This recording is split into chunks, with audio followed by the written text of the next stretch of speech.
Assalamualaikum warahmatullahi wabarakatuh. Nama saya Tian. Saya akan menjelaskan hasil kerjaan saya UTS PSW. Menjelaskan ya. Nomor 1 yaitu jawabannya penyusunan konten dengan HTML5 sematik. Nah, menggunakan elemen seperti header, nav, main, artikel, section, aside, dan footer. Nah, itu agar struktur halaman jelas bagi screen reader. Nah, screen reader itu adalah hasil yang akan ditampilkan oleh gambar tersebut, yang hasil yang kita kerjakan.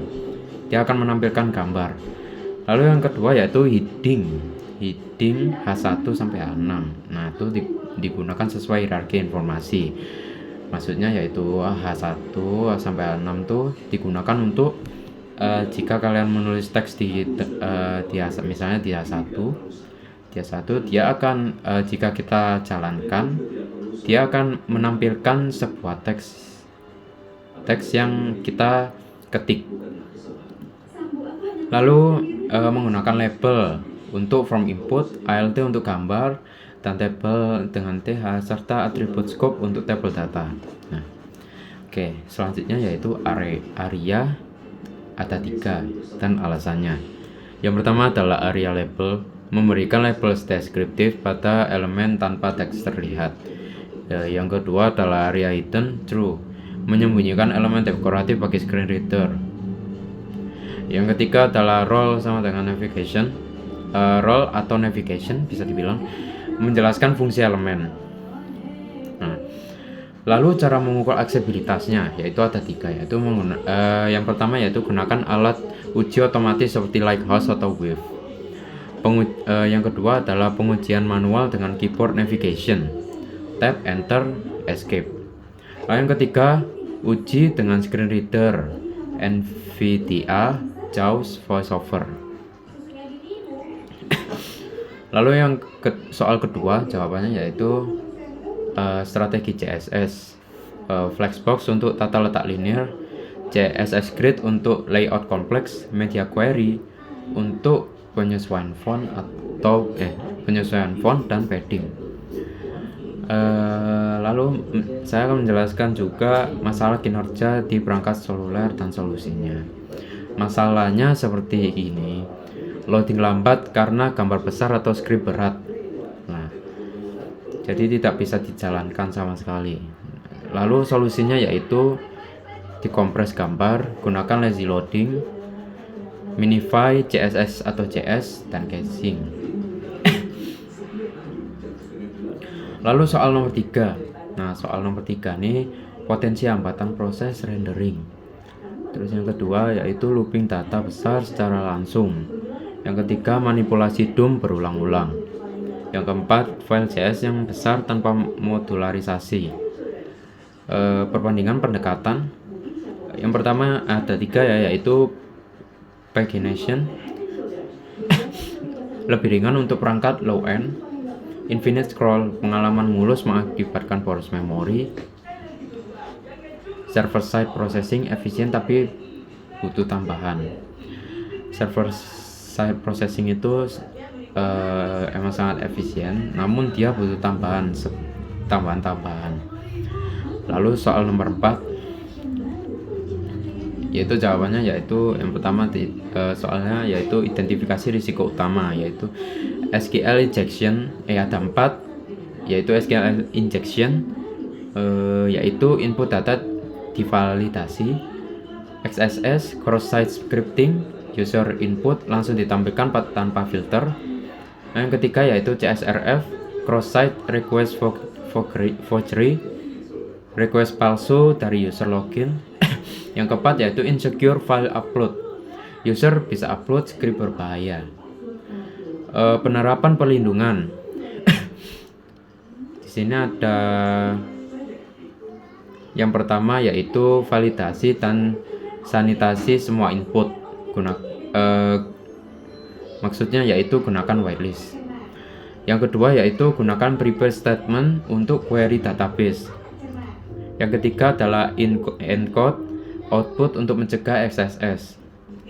Yang keempat yaitu gunakan CSRF token pada form. Yang kelima adalah batasi type file. lakukan scanning untuk upload. Yang kelima yaitu autentikasi dan otorisasi. Yang keenam adalah gunakan JWT atau session dengan enkripsi. Yang ketujuh adalah terapkan role based access control atau singkatannya yaitu RBAC. Yang kedelapan, gunakan HTMS dan enkripsi password dengan Bcrypt atau Argon 2. Yang kesembilan yaitu logging atau monitoring akses. Lalu saya akan menjelaskan tentang keamanan jaringan, UTS keamanan jaringan. Saya akan menjelaskan hasil kerjaan saya. Soal nomor 1, jawabannya yaitu kelemahan kebijakan keamanan saat ini. Yang pertama yaitu kontrol keamanan perangkat terbatas. Yang kedua, tidak ada segmentasi jaringan. Yang ketiga, autentikasi lemah atau kata sandi dasar.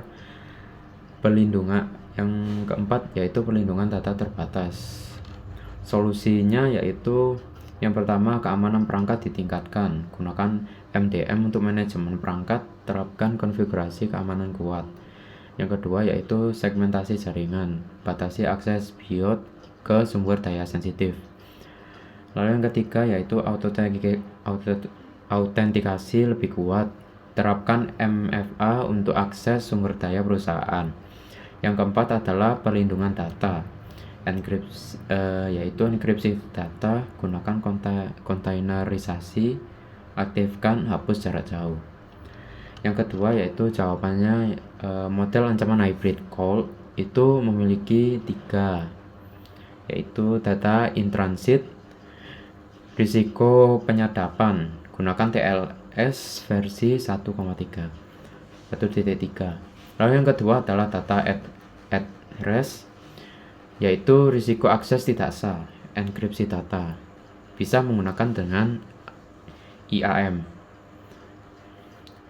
Lalu keamanan API, yaitu risiko eksploitasi, gunakan auth validasi input.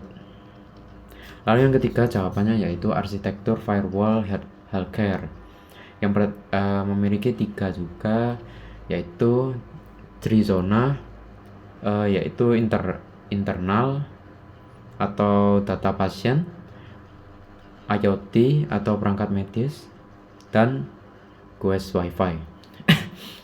Lalu yang kedua yaitu firewall, yaitu next gen untuk kontrol ketat segmentasi zona, biasa ditemukan di aplikasi packet tracer. Lalu yang ketiga yaitu keamanan, yaitu lindungi data pasien, kontrol IoT, isolasi Ghost Wi-Fi. Lalu yang keempat jawabannya yaitu analisis singkat sistem autentikasi. Sistem A, rentan terhadap serangan MID-M, SMS bisa disusupi. Lalu sistem B, tahan serangan modern, skalabilitas tinggi, UX baik. Sistem C, yaitu aman, tapi integrasi mungkin kompleks. Rekomendasi sistem B, paling sesuai untuk infrastruktur kritikal karena resistensinya itu tinggi terhadap serangan modern, skalabilitas tinggi, dan UX minim gesekan. Justifikasi, yaitu Fido 2 biometrik kuat melawan serangan seperti credential, stuffing, dan MID-M. Lalu nomor 5 yang terakhir yaitu rencana respon insiden eksfiltrasi data.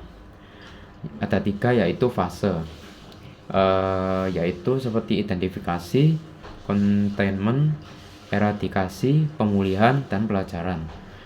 Yang kedua adalah forensik, seperti analisis vektor serangan, kompromi data, dan teknis bypass DLP. Yang ketiga yaitu remediasi, perkuat kontrol akses, perbarui aturan DLP. Selanjutnya saya akan menjelaskan tentang PKPJ, UTS PKPJ.